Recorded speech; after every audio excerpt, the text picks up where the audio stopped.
Welcome to the Slop Farm. Enjoy the video. In this video, I will explain how to connect your Wattbike to Zwift. First, make sure your Wattbike is fully powered on and running the latest firmware.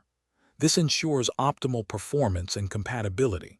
Next, download and install the Zwift application on your preferred device, whether it's a computer, tablet, or smartphone.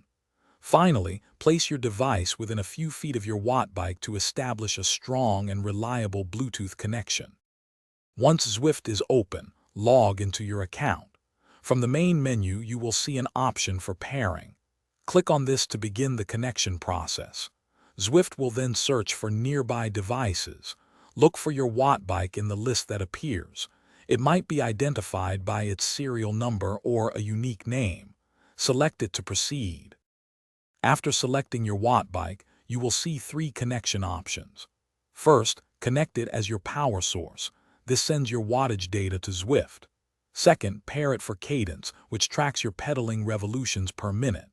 Third, and very importantly, select your Wattbike as a controllable trainer.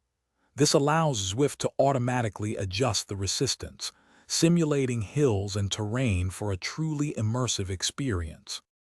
Before you start, double-check that all three connections, power, cadence, and controllable, are showing as paired in the Zwift app. Once confirmed, you are ready to choose your adventure. Select your preferred route, a group ride, or a structured workout from the Zwift menu. Then simply begin pedaling on your Wattbike, and your virtual avatar will spring to life, ready for an engaging ride. Thanks for watching. Consider subscribing if we helped you today.